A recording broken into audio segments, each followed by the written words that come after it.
So I'm having the great pleasure to be sitting here with a very, very special person for the network. This is Mr. Kari Valros, and he is the European ambassador of OneCoin. So he is somebody who drives actually the network in Europe, be it the Scandinavian countries, Germany, UK, but also Russia and Kazakhstan, which are very important markets for us actually. So Kari, how have the last months been for you? Oh, where could I be? Where could I start? So first of all, I'm very happy to be here with you with the new fantastic office. But since I started my travel as an ambassador, it has been an amazing journey for me.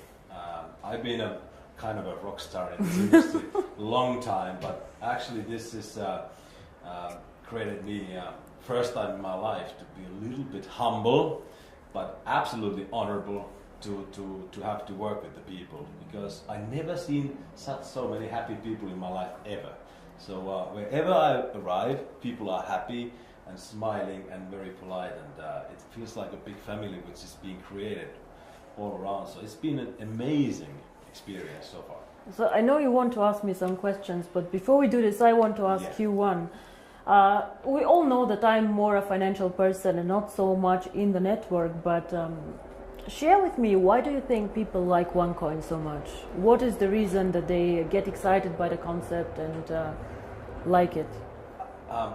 I think first thing is because there are no demands. It's, you can join and you are not asked to do anything. That is something that people are attracted to. And once they get the right information, which is, by the way, not really available because there is so many wrong information, but once you give them the right information, it's so simple and clear and understandable. And I think because there is no demand and people see that they belong something. Mm-hmm. They belong something bigger, and this is how I think it is the most important thing. Well, this makes me, of course, very, very happy. Now, you want to ask me a few questions, so go ahead. Well, of course, I work basically in Europe and CIS. So, what Europe means to OneCoin? Well, Kari, we started actually. OneCoin was when we started. It was strongest in Hong Kong and in China. So we opened the first office in Hong Kong, and we received huge support from these markets. China is a very, very interesting country. They love innovations, they love cryptocurrency, and they supported us in the beginning very, very much. Then when I speak about cryptocurrency and the users of cryptocurrency, I believe the emerging markets will be the users actually of cryptocurrency, not so much Europe, because Europe is spoiled. If I want to send money from Bulgaria to Sweden, it's very fast, it goes really, really fast. Or the guys from Germany to UK. It is not that difficult, like for example from Singapore to India. But what for me is special about Europe is Europe normally are the earliest adopters to any technology. Very, very sophisticated people who understand innovation, who are the first ones trying it out. So whenever they get excited about something, it gets quite big actually in the world. All the iPhones and all this, they started in the US, but the Europeans also like this a lot. And I think the European market currently gives us huge support to roll out to the emerging markets. Even if they do not use the cryptocurrency so much, they practically enable all these people who will join later in Africa and in other markets to use OneCoin. For example, let's say you hold 10,000 OneCoins, and in 3 years you decide to sell a part of this. Your buyers most probably will come all from emerging markets, because these people, they do not want to buy the currency as an investment, they want to buy it as a payment system, as a carrier of value. So for example, maybe some Indian person will buy 100 OneCoins from you in Singapore to be able to send this 100 OneCoins to his wife in India. And this is why I think Europe is extremely important. You cannot build a global currency, fast, borderless payments without Europe. We are one of the most developed markets out there, and I have huge support here. A lot of the leaders come from Europe, and I think this is one of the most important markets that we have actually. All right, well, I'm working in an area that is pretty much known as a wealthy area. Europeans are a wealthy country, and also Russia, Kazakhstan, Ukraine, it's really wealthy countries. And they asked me the questions.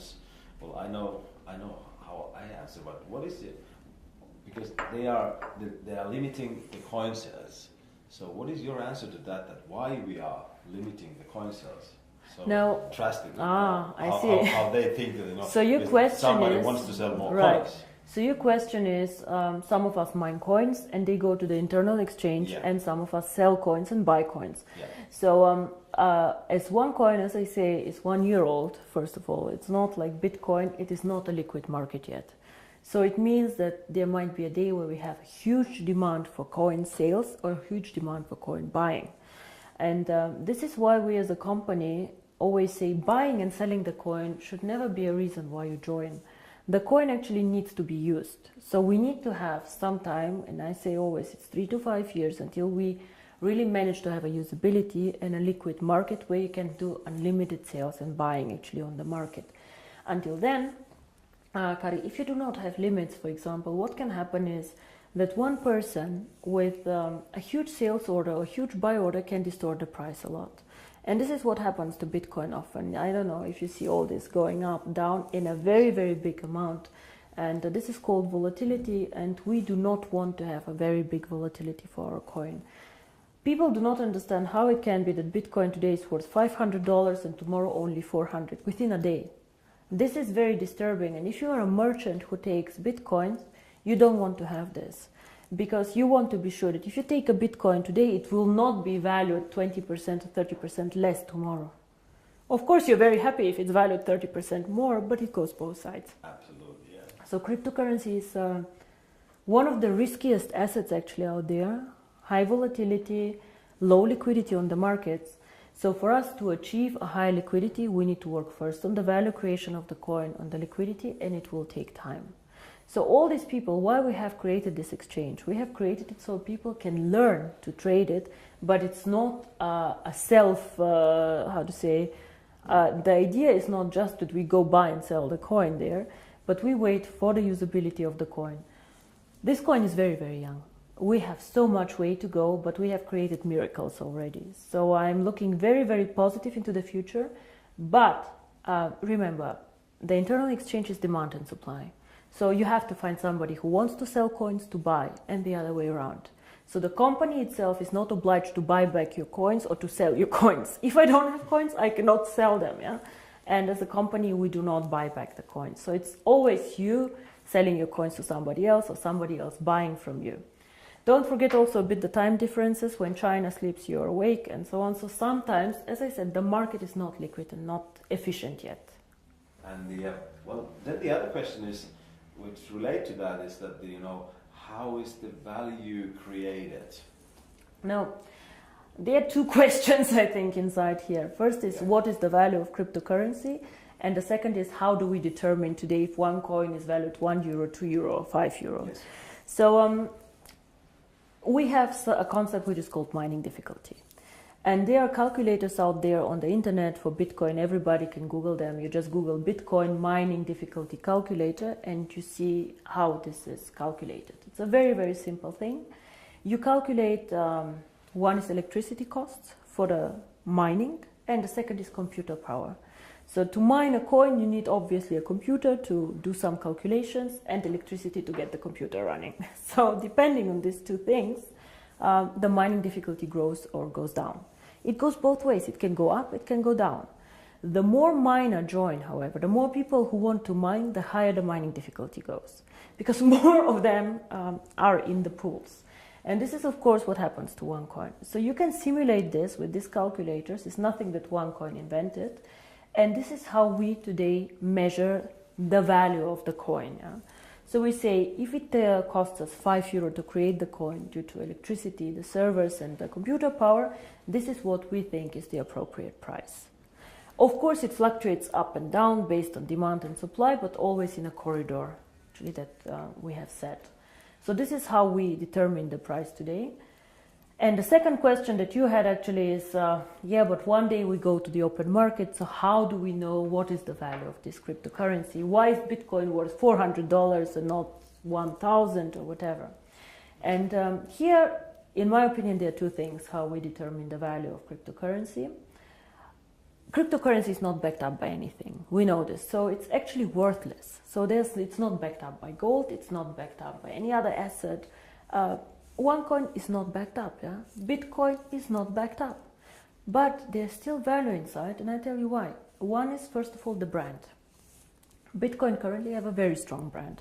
Everybody knows them. They were the first one. Of course, there are always good and bad things about the brand, but they are very well known. Milka Chocolate is a very well-known brand. Procter & Gamble are a very, very strong brand. So the more people joining OneCoin and the more people speaking about OneCoin, the stronger our brand becomes. And this, I think, is something that makes us really a family, because if you go in the network marketing approach and go and sell shampoo, it does not make you stronger if somebody on a sideline sells shampoo. Only your downline makes you happy. But here, if another team makes OneCoin popular out there, this makes also your coin stronger and your team stronger. And this is something very, very special about OneCoin, I think. So the brand. And we have currently about 2 million paid members. In the database, we have over 10 million people who know about OneCoin. So we for sure have more users than Bitcoin, for sure. We are different, we are in a different system, but there are 2 million people who tomorrow could start using the coin if we want to. And this is great.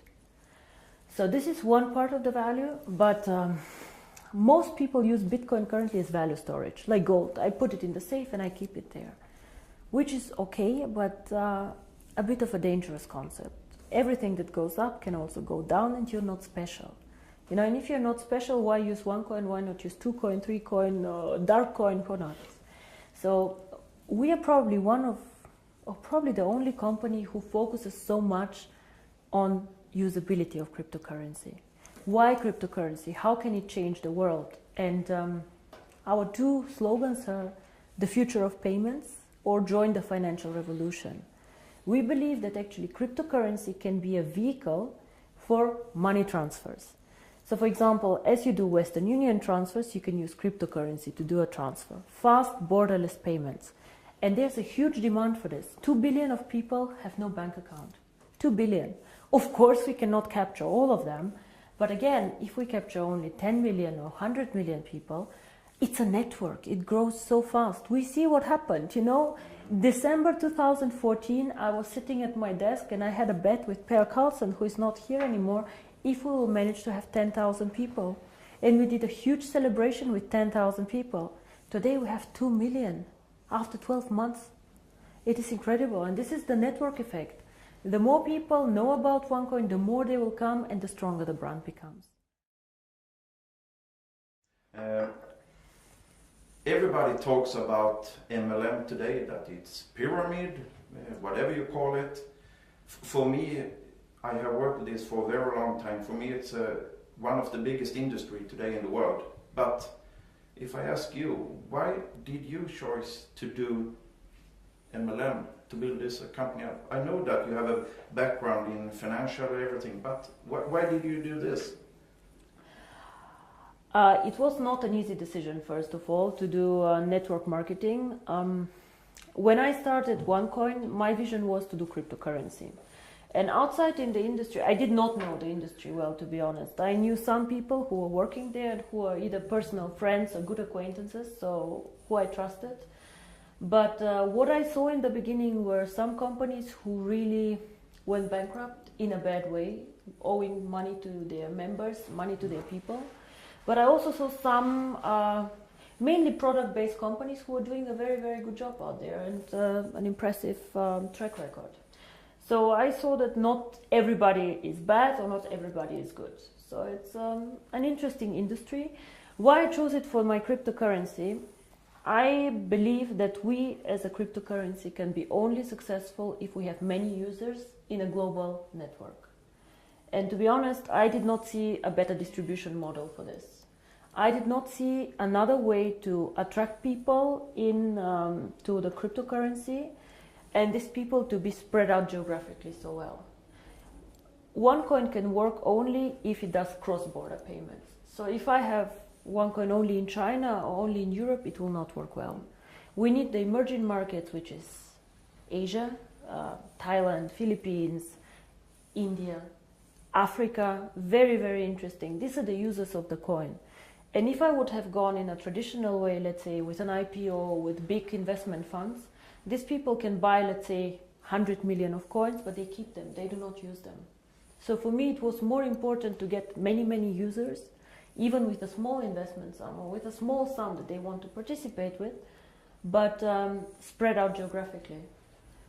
And until now, I do not regret it. It's a very competitive industry. Unfortunately, sometimes I see the concept misrepresented. Yeah? We focus mostly on education, financial education, because in my opinion, nobody can understand cryptocurrency, nobody can understand even the financial world out there without education. So education is our product, and some of our members choose to mine the coin. By the way, I don't know if you know, but currently I checked the numbers, about only 10% of our members mine currently the coin. Oh. Only 10%. So a lot of the people, or I think most of them, actually participate in the program for the education. And this is something that makes me really happy, because this is what we are.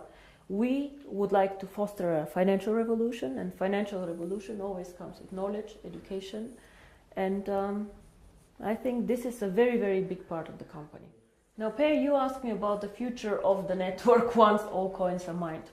Now, I see the network as its own system, as our own ecosystem, and I will never go and sell shampoo in this network. This will never happen, because I have never done a network marketing company before, and I do not plan to do ever again a network marketing company. But the network itself is a value. It's a business that you guys are building. And for us, of course, it's also a value, because we can push our ideas through this network, and we can do a lot of things there. So to me, the ideal future of the network is to push, even when all coins are mined, the value of the coin. Be it to attract merchants for the coin, be it to create products who are connected to the value of the coin. And all what this network should focus on is something that somehow enhances the value of the coin. You guys know that we did some acquisitions, actually some networks that joined us. For example, Conligos, OPN. All these networks somehow helped us to build up the coin. Either they had interesting software for us, or they were geographically interested. But we never let somebody join us just because it's good or just because it's more people. We always strategically think of the future of the coin and how to make it stronger.